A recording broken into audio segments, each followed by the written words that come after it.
Good morning, everyone. I'll call this recommending committee meeting of what is today, the 15th, September 15th, 2015 to order. Are we in compliance with the open meeting law? Thank you. This meeting has been posted in various locations throughout the city. Our first item.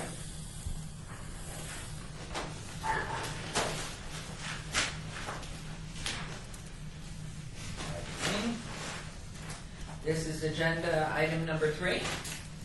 Correct. Okay, bill number 2014-58 for possible action amends the Town Center Development Standards Manual to reinstate the Employment Center Mixed Use DC-DC District, sponsored by Councilman Stephen D. Ross. This bill will amend the Town Center Development Standards Manual to reinstate the Employment Center Mixed Use ECTC District. The district was deleted earlier this year because as of 2013 there were no longer any parcels with that designation. It has been proposed to reinstate the district to allow for a broader range of mixed uses within Town Center that might be proposed for the area. Okay. Madam Mayor, Doug Rankin for the record. I have nothing to add to what you've read into the record already. That's what we're here for, is to add Employment Center back in. It was the last parcel of the Employment Center was rezoned to residential in 2013. Staff then removed as there were no longer any Employment Center available. This would allow for land use changes in Town Center to be available once again for the Employment Center option. Okay, thank you very much. I will take public comment. Anyone wishing to speak to this agenda item, please come forward and state your name. Hearing and seeing none, we will close the public comment. And I don't have any questions, Your Honor. I'll move for approval. okay, any questions on that, Councilman Barlow? No, Mayor, I don't have any questions. Thank you. There's been a move for approval, and your vote? Aye. Aye. Aye. Okay, that motion carries. And this agenda item will be heard on 2014. This is number 58 on October 1st, 2014. We'll move on to agenda item number 59. 4. If Yes. I could, Val Steed, Deputy City Attorney, if I could interject here a couple things. First of all, we have Caroline Schwartz from our office, an extern, that's watching here today, making sure that everything is done properly, so you'll have to watch yourselves. Is she being paid? No. Yeah. It's volunteer. And second of all, if you would mind, Mayor, if you wouldn't mind reading each of the 8 items, opening them all at the same time. You don't need to read the purpose background, but if you'll read the subject of each of the 8, that will allow Mr. Knight to address them all at once, because he considers them a package, and then we'll vote them out one by one. So let me then make this statement to the council meeting eligible for adoption of the following bills: 2014-59, 2014-60, 2014-61, 2014-62, 2014-63, 2014-64, 2014-65, and 2014-6 are also will be heard on the September 17th, 2014 City Council meeting, if they move out of committee here. So you would like me now just to read just that top piece on each one. Go all of it. I love this reader. This is wonderful. Okay, here we go. This is agenda item 4. Bill 2014-59 for possible action adopts a new administrative code pertaining to administration enforcement of the city's building and related technical codes. This is sponsored by Councilman Stephen D. Ross. Agenda item 5.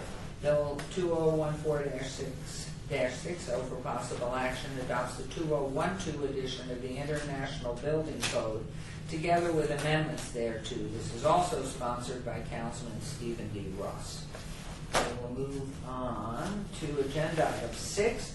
Bill number 2014-61 for possible action adopts the 2012 edition of the International Residential Code together with amendments thereto. This is also sponsored by Councilman Ross. Agenda item 7, bill number 2014-62 for possible action adopts the 2012 edition of the International Existing Building Code together with amendments thereto, sponsored by Councilman Ross. And agenda item number 8, 2014-63 for possible action adopts the 2012 edition of the International Swimming Pool and Spa Code together with amendments thereto, sponsored by Councilman Stephen D. Ross. Agenda item 9, bill number 2014-64 for possible action adopts the 2012 edition of the Uniform Mechanical Code together with amendments thereto as the city's mechanical code, sponsored by Councilman Ross. Agenda item 10, bill number 2014-65 for possible action adopts the 2012 edition of the Uniform Plumbing Code together with amendments thereto as the city's plumbing code, sponsored by Councilman Ross. And agenda item 11, bill number 2014-66 for possible action adopts the 2011 edition of the National Electric Code together with local amendments thereto, sponsored by Councilman Stephen D. Ross. And I think that is it, but let me just double check. Yes. Okay. Good morning. Good morning, Mayor. Can I just say what Doug Rankin said and then be done? Oh. Well, we have a public hearing, too. Oh, okay. What happened to Mr. Rankin? He's done. He pooped. Yes. Chris, for those of the record. Chris Knight, Director of Building and Safety. The International Code Council adopts every 3-year cycle new building codes and recommends those building codes to cities across the entire nation for adoption as the model standard code. The Southern Nevada building officials are made up of building officials from Mesquite, Pahrump, Boulder City, City of Las Vegas, North Las Vegas, Henderson, and Clark County, take those codes and have a review process of about 1.5 years in which we look at the codes and develop what we call Southern Nevada amendments to the international suite of codes. Those amendments, Southern Nevada amendments, are based upon climate, the fact that we are in a desert climate, geography and geology, the soils that we have, any errata sheets that we have that describe any unique conditions in Southern Nevada, things such as the minerals that are in our water for plumbing, etc. And looking at the things that make a difference in Southern Nevada in buildings, we do a set of amendments, and those amendments are also a part of this adoption process. All of the communities in Southern Nevada have traditionally adopted the same set of codes, so that the private sector, when they're developing their plans, have a consistent code base to operate as they operate with each and every entity. We are the last entity this year to adopt this suite of codes. Most of the other entities adopted the codes earlier this year and have had those in effect since July 7th of this year. So here we are in September doing it. The reason for that is the item number 4, which is the new administrative code that you will see on there. That administrative code, traditionally what we have done is adopted the 1997 Uniform Building Administrative Code, because that was the last administrative code that addressed all of the codes. Each of the codes have their own administrative section, but they're not consistent. For consistency's sake, we adopt one administrative code.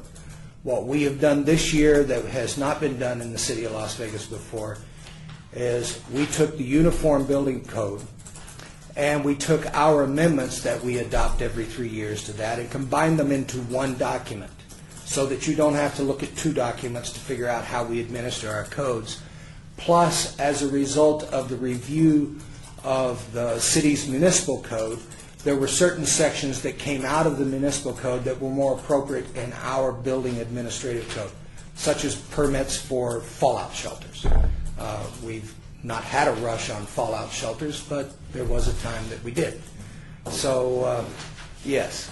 So the administrative code has been put together this year as a single document so that our staff only has one document, our customers only have one document, and it's no longer confusing to them. So they don't come in and say, well, I was looking at this document, yeah, but you didn't look at that one. And we don't do that to them anymore. As a part of the administrative code, 4 years ago, we agreed with industry to increase our fees by 50%. We agreed on a graduated adoption of those fees. We did 25% in 2010. We did another 15% in 2012, and this is the final 10% in this administrative code. It is the final fee increase. What we believe by our financial condition is that this final 10% will stabilize our enterprise fund, give us the ability to begin to hire staff to respond to the increasing demand that my department is experiencing. So our timing is right, and the situation is right for that to occur. That is the administrative code. What is not in these codes that I will tell you is the International Energy Conservation Code. After the council did their amendments mid-year of last year to the International Energy Conservation Code, I had a couple of conversations directly with the director of the State Office of Energy. The State Office of Energy's position is that the party responsible for adopting energy codes are those jurisdictions having the enforcement responsibility. That would be the local jurisdictions. And therefore, it is up to the local jurisdictions to decide whether to adopt energy, which version of the energy code they're going to adopt. Even though the state statute says that they would prefer to see us adopt the most current, it is not required, and there's nothing that penalizes a community for staying with the 2009 code. So in respect of what the council did at the last consideration of the energy code, I felt it was best to not bring that forward to you and respect your wishes relating to energy conservation, and that code will remain in effect and full force as amended by the council. This adoption does not change that at all. A couple of things that have been ongoing with our building codes. One is related to bathrooms. We have a lot of people trying to start small bathrooms based upon the occupant load of a building and the use of that building. Many times there's only one bathroom in a suite. A second bathroom is required. The Southern Nevada building officials looked at that situation, and in our amendments to the IBC for Group B occupancies, which are basically offices, barber shops, and various retail stores, if you had an occupant load of 15 or more, you had to put in a second bathroom. We have increased that occupant load to 50 or more.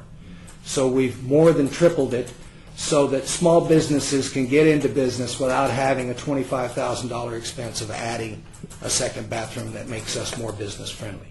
And that becomes a regional standard for us. There is another issue that I have talked with you about, and it's the last issue I have to talk to you about, related to the International Building Code has for years allowed for an existing building that was made up of uses that did not require automatic sprinkler systems to have a use put into that suite of uses that does require automatic sprinkler systems, and the only suite that gets sprinklered is the one that requires automatic sprinklers. The past practice of the city of Las Vegas through the fire department has been, if you put in a use that requires sprinklers, you not only sprinkle the use, the suite of the use that required sprinklers, but you sprinkler the whole building. Through discussions through the Southern Nevada building officials And the committees, the Fire Protection Committee, it was agreed with all the fire departments in the valley that we would no longer do that. Chief Robert Bell is here. He sat on that committee.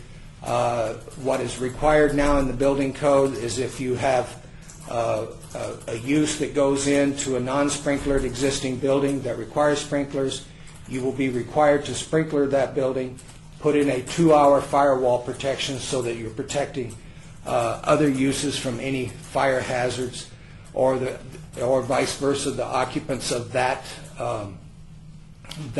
occupancy from any fires that come from the other side.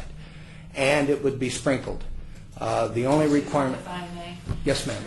What you were saying is what we had said originally was one side that isn't, the older side that isn't in use with a population of people, only the new and the addition would have to be sprinkled, not the other part. If the occupant load was sufficient to require sprinklers, yes, ma'am. Now you're saying what happens is the firewall, but does this side still remain unsprinkled? Yes, it does. As long as the firewall's put in? Yes, ma'am, and the sprinklers are put in. On the new side? Yes, ma'am. Okay, good. Okay. In doing that, all of the building departments have required that, so that is now the only thing that's required of the entire building is that the initial water service that is supplied for the first time suite that gets sprinkled has to be sized adequately to sprinkle the whole building in the future. So that was in there. The fire staff became aware of that and had a problem with it, and Chief Bell, Chief McDonald, and myself, Mike Bouse, sat down with Scott Johnson from the fire union and Bob Fash and David Klein from staff, and we negotiated on that issue because they were concerned about letting that standard go of requiring the full building be sprinklered. After considerable negotiation, what we arrived upon was an agreement that they would allow for partial sprinkling of buildings, but the owner of the building has to sign an agreement that says within 18 months of the issuance of a permit for the suite that initially requires sprinklers, they have to sprinkle the entire structure. And that is not a requirement that's required anywhere else in Southern Nevada. None of the other entities have that requirement. We will be the only one. That is an agreement that I've reached with the fire department. I'm not asking for you to take it out. I'm simply informing you that it is there, and it is the one thing in our codes that we have that no one else has. Otherwise, we adopt the same codes, and that's why I pointed out to you. And I do have one amendment on the existing building code, which is something I want to point out. We have never adopted the International Existing Building Code in the history of Las Vegas. The International Existing Building Code allows for 3 different options of analysis of a building. You can do a performance-based option, you can do an area of disturbance option, or you can do a performance option. It gives 3 different abilities to look at an existing building and the occupancy you want to put in that building and find a way within the code that is least restrictive for you, that helps that building perform at a safe level the same as it always has. Okay? And right now all we have is in the International Building Code, Chapter 34, which is the prescriptive code. It says you shall do these things. The other 2 methods allow for some analysis and allow you to demonstrate performance of the building and say, we don't need to do this because it performs this well. And then the building official can accept that. I'm proposing that code to be adopted because I believe that once the design industry, the architects, the contractors, figure this code out, they'll realize that this actually helps with our downtown development. So that's the reason the International Existing Building Code is coming forward to you. So on each project, they will come back to you for permission dependent upon performance? If they want to use the existing building code, yes, ma'am. The one change that I do recommend to you, in negotiations with the fire department, we mistakenly, under Section 302, of the International Existing Building Code. In Section 302.2.1, Paragraph 1, Paragraph 1.2, same Paragraph 1, Paragraph 1.2, and 302.2.2 and 302.3. Welcome to the world of codes. We put in the words "to sprinkler," and it should have read "to fire alarm," because those sections deal with fire alarms and not sprinklers.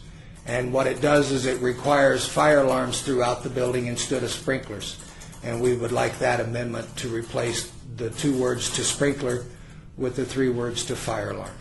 Reference the page of the bill number. Oh, the bill number is bill number 2014-62, and the page number is page 6. 6, 7, and I believe it would be 8 that follows 7. Yes.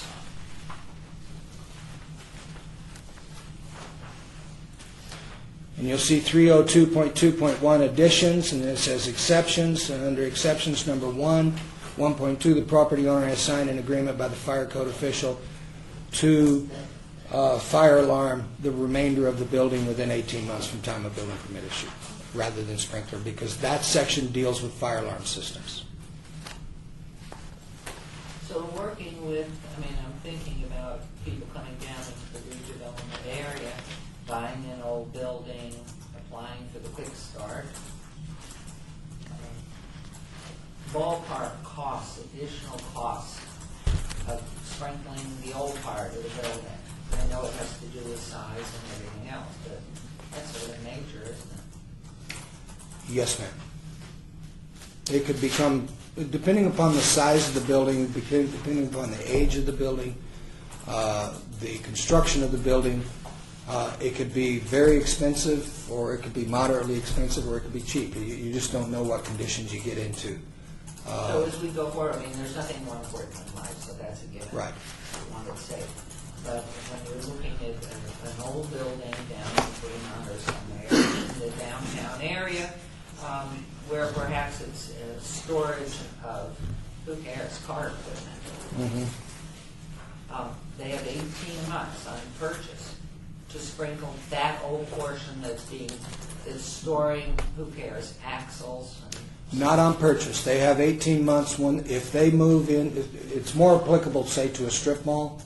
And a strip mall has a bunch of B uses, and they put an A use, like a restaurant in, and they have to sprinkle the restaurant. They have 18 months then after the permit is issued for that restaurant to sprinkle the rest of that strip mall. And the reasoning is? That you would have to ask Chief Bell of the fire department. My guys don't fight fires, they do. Okay, no, and I know, having spoken with the President Johnson, I understand him, but just when they're consuming this idea of mine. And if you will, announce yourself for the record. For the record, Robert Bell, Deputy Chief, Fire Department. As far as the reason why the rest of the building needs to be sprinkled within 18 months, it makes the building safer, but this is something that labor wanted to happen to allow to have sprinklers in a partially sprinkled building. So it's something that they felt that, in the long run, it would make the building safer. Also, it would help make the firefighters that are responding to that fire not think that the rest of the building was sprinkled, when in fact it wasn't. It would make it safer for them in just analyzing the conditions of what's going on in the building. They didn't have to think about, because they go on so many fires throughout the year, they don't want to have to think about the fact that we have a partially sprinkled building, and some parts of the building may not be sprinkled, but they don't want to give them a false sense of security when they're entering the structure, thinking that portions of the building were sprinkled, when in fact they were not. So that's the way it was presented. So I'm wondering, as we're looking at redevelopment, obviously, again, you state the fact that there's nothing more important than the safety of our first responders, our fire, and anybody that's responding to a fire. I just wonder, as we look forward to redevelopment, how this plays out as far as the cost when somebody wants to buy a building, and being that this is a change, are they in the purchase of that building now made aware that they have the 18 months? Or is it let the buyer beware and you'll just find it out after you buy? I just want to add on that, on the cost wise. I think a lot of the cost, the bulk of the cost, I don't know what percentage of the cost, but I know a bulk of the cost is involved in bringing that line into the building initially. You've got to bring the line in, you've got to put in, some back check detectors for that system. That's where the bulk of the cost is. So that's going to be on the initial tenant that buys the sprinkler system. And the rest is really, a lot easier, and it's a lot less costlier. And I'm going to turn this over to Councilman Barlow. Let me see if I'm right here. So I think it's in the spirit of compromise, because you have to do, it's like a shock, to require it all of a sudden, the entire existing businesses to be sprinkled. If one tenant moves in that is of the class that requires sprinkling. So we're giving them 18 months to catch up, to do this. To do the entire building, yes, sir. Okay, or 18 months to start the construction process. I'm not sure how we do this. The language in the code states that the property owner has signed an agreement approved by the fire code official to sprinkler the remainder of the building within 18 months from the time of building permit issuance. So it would have to be completed by 18 Okay, months. so at least it has to have some time, and getting the financing to do it. I'm thinking that Chief Bell had mentioned the other aspect of it, and that is firefighters approaching a strip mall or some sort of complex of buildings, and thinking they're all sprinkled, and they're not. Yeah, you would tend to neglect that one part and focus just on the part that's on fire, as opposed to making sure that you've stopped it elsewhere. So that's a good thing. And then also, frankly, I can see an owner of a shopping center or a building not welcoming a use that is going to require sprinklers right away, if they in fact have to pay for the whole thing right away. Yes. They stick it on the new business and say, you have to help me on this. So your tenant improvements are going to, not going to have an allowance for that. You're going to have to pay this instead of the other way around. So I can see where it's an incentive to allow an owner to accept a business, like a restaurant which requires sprinklers. Yes, sir. Okay. And Well, the I'd only... like to ask on that, if I might. So here's a shopping center, everything's in order, there are no restaurants. All of a sudden now here comes somebody to buy a couple of the units and put in a restaurant. Mhm. So at that time, there's notification to all the other tenants Yes. that this change is happening and you will be required to do this in this timeline. Yes, ma'am. And you will be required to do it at your own cost. Yes, ma'am. That'll be up to you. Yeah. It's negotiable between. It's negotiable between the owner and the tenants. The owner may pay for it. We don't know. It's just that expense is there, and that expense would not occur in Clark County, it would not occur in Henderson, it would not occur in North Las Vegas. So businesses feel like it's a good thing to have a restaurant there, you probably understand. It might be all ready to go and share the cost. On the other hand, it might not.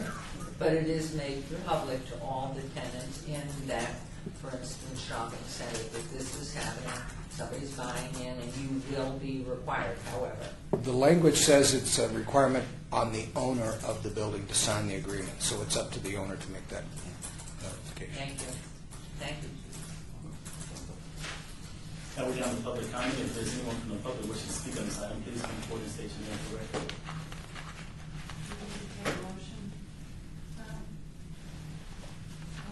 Oh, I didn't do that on They're this. taking public comment. Okay, then we will.